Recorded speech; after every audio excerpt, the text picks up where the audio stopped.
अपना ज्योतिषाचार्य राहुल शास्त्री आप सभी के समक्ष फिर से मौजूद हूँ आप ही की समस्याओं का समाधान लेकर। आज हम बात करेंगे विवाह से संबंधित, विवाह में अड़चनों से संबंधित। क्या आपके भी विवाह में अड़चन पैदा हो रही है? उसका कारण आप जानते हैं? उसका क्या आप निवारण भी जानते हैं? कारण तो जानते हैं, क्या उसका निवारण भी जानते हैं? नहीं जान पाते हैं उसका निवारण। आज हम आपको इस कार्यक्रम के माध्यम से उसका कारण भी बताएंगे और उसका निवारण भी बताएंगे। क्या उसका कारण है और क्या उसका निवारण है। मुख्य रूप से जन्म पत्रिका में विवाह में विलंब पैदा होना या विवाह में अड़चन पैदा होना, उसका मुख्यतः केवल 3 ही कारण होते हैं। सबसे पहला कारण होता है बाधा उत्पन्न होने का।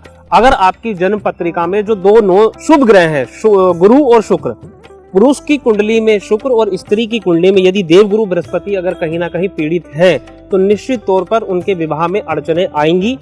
और यदि आपकी जन्म पत्रिका में इन दोनों ग्रहों पर शनिदेव की दृष्टि है तो उसमें विलंब पैदा होगा, अर्थात उसमें देरी हो जाएगी। तो अब ये देरी कैसे होगी, आज हम आपको उसका निवारण भी बताएंगे। चाहे आप मांगलिक दोष से पीड़ित हो, उसके कारण आपको विवाह में देरी हो रही हो, चाहे वो गुरु पीड़ित हो जाने की वजह से हो रही हो, चाहे वो शुक्र पीड़ित हो जाने की वजह से हो रही हो, या इन दोनों ही ग्रहों पर या सप्तम भाव पर शनि की दृष्टि हो जाने से विलंब पैदा हो रहा हो, तो उपचार उसका एक ही करना। एक ही मंत्र बता रहा हूं, उस चमत्कारी मंत्र का आपको प्रयोग कर लेना है। निश्चित तौर पर आपको सफलता मिल जाएगी। मंत्र को लिख लीजिएगा, कागज पर नोट कर लीजिएगा।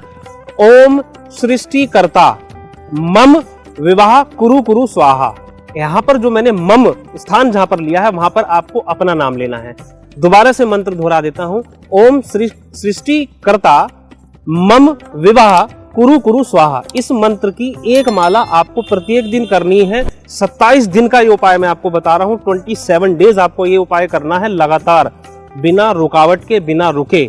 27 दिन तक इस उपाय को करते रहना है, इस मंत्र को करते रहना है। और जैसे ही 27 दिन पूर्ण हो जाएं और जब आपकी मनोकामना पूरी हो जाए, आपका विवाह संपन्न हो जाए, आपको लगे आपका विवाह की तारीख निश्चित हो गई है, सुनिश्चित हो गई है, तो उस दिन आपको इस ही मंत्र से 108 बार आपको यज्ञ करना है। आप अपने घर में कर सकते हैं, किसी आश्रम में कर सकते हैं, किसी मंदिर में कर सकते हैं। इसी मंत्र से 108 बार आपको आहुति देकर के यज्ञ भी धन्यवाद करने के लिए करना चाहिए।